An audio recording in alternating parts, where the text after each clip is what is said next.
Hi and welcome back to Repairing Lawnmowers for Profit. What I've got here is the Ultrasonic cleaner that I've been waiting for. This is actually the correct one now. This is a 2.5 litre James product, or JPL 8050 Ultra. And basically I just want it for cleaning carburettors off.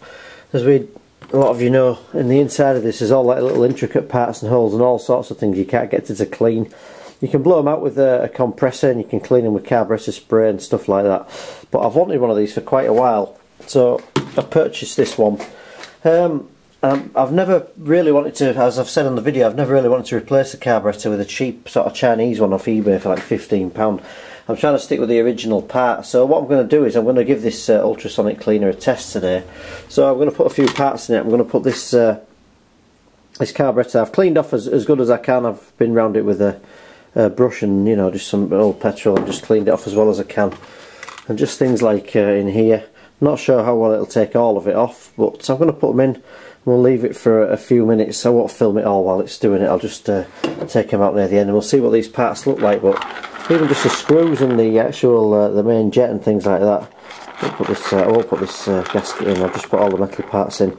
I'll give them a clean up, so we'll drop them in and see what we get.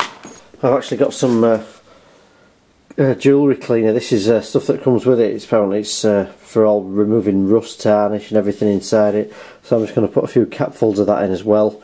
I've got warm water in here. It's not hot, particularly boiling hot, but it's warm. This has got a heat sensor on it as well, which is supposed to help, and I'm just going to put it on the timer for the maximum setting, which is about 5 minutes, and we'll see what we get.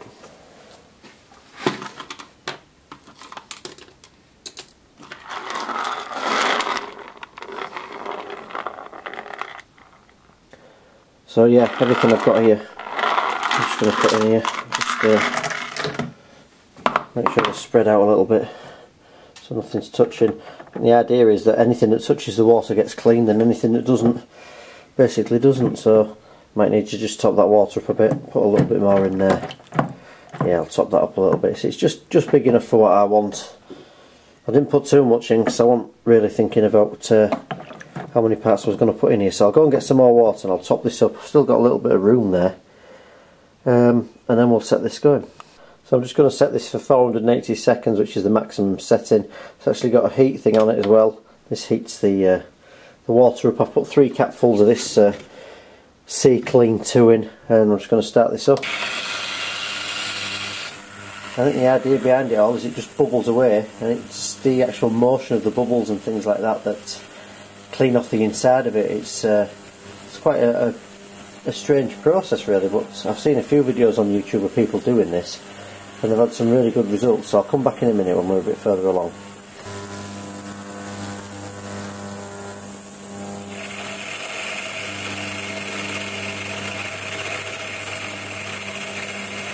I'll just put this lid on a bit, just keep some more temperature in there.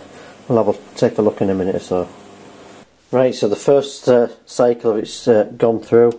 I mean, I'm not expecting miracles first time, but I'm not totally impressed with that really. For sort of 6 minutes. I know it's really dirty and really old, but I think what I need to do is I'll just leave it a few minutes for this machine to cool down. I think this is going to need a few more goes than that. But at first glance, I can't really say that I can see it's done a real lot, but it must be doing something. So I think what I'll do is I'll just leave it to cool down, and I'll give this another go. I don't know if it should clean all this off or everything, or if it's getting better. It's hard to remember really, but I'm just hoping it's getting to the parts inside, that if there's any blockages or anything like that, that it can remove something that I can't see. But yeah, it's quite hot, that water now actually. Just wondering whether it's loosening any of this up in here. Or what I'm hoping to do is, I'm hoping it's going to clean some bits that I can't get to, and at the minute it doesn't appear to be doing that, but it's early days yet, and as I say, I'll give it a couple more cycles tonight and we'll take it out and just have a look at it. Just a quick update on the mower front while that's cooking. Obviously the bike's still in bits. I've got no mowers in here. And you excuse me, you might remember about 4 days ago I had about 6 or 7 lawnmowers. Well, at the minute I've got mine, which is currently that one, and I've got the other one, which is that one, and that's it. Basically all these that I had out on the video a few videos ago, they've all gone, they've sold. So so I need to get myself some more and quick. I sold a couple on eBay. I sold a guy one locally, and he rang me back tonight and said he's got a mate that wants one. That was 2 gone in 2 days. I think I've sold 5 mowers in 4 days, and they've all gone, all cleared out. I've got cash now to bank. I've got some money in PayPal, and obviously I've reinvested a little bit of it to buy this as well, which I'm hoping is going to be alright, otherwise it might have to go back. But as I say, I've got 1 left, and I've got my eye on a few more on the internet as well, and a few people that might want to be getting rid of them and coming my way. But at the minute, you can see how quickly it's been. I've had a garden full of them, wondering how to stack them and get them in here. And then the weather's been fantastic today. It's is it today? 21st of April. It's been really good today. So people have been out trying to get these started, and the grass has got to a point now where it's so long that they just, you know, they can't leave it any longer. And it's definitely time to start selling now. If you've got a garage full, don't leave it too long. There's still all summer. You can get some more like I'm going to do. But yeah, if you can get rid of 4 or 5, I mean, eBay's a great thing, isn't it? You put it on. I even had them buy it now, and people, you know, just went. You know, in no time. Maybe I didn't put them on for enough, but I don't want to hang on to them forever. I want to get some more and get some more profit in. So I've got plenty of space to work on my bike. I'm going to get rebuilding this soon. I'll put that tank back on.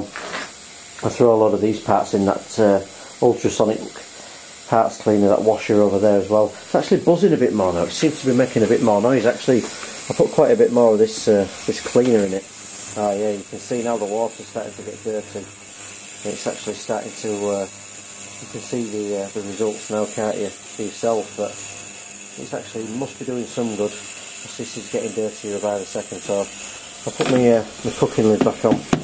We'll keep going with this. I'll give it a few goes tonight, and we'll get this carburettor rebuilt. So I had a few questions. I had a really good email the other day. One was about the mower cables, the drive cable, which we'll go and have a look at in a minute. And I had a really good email from a guy explaining how this fuel cock works, this petcock. Basically, it's the same as having a tap, but you can't forget to turn it off, was the best way I could describe it. And it basically suctions the fuel down to the carburettor. So it's designed to turn itself off, so the fuel can't go down to the carburettor when the bike's not turning over. Therefore, it can't fill the engine up with fuel and prevent it from starting. So it was a great response from a YouTube member, subscriber, whatever we call them these days. I want to say thanks for that. It was a really helpful explanation of exactly what he did.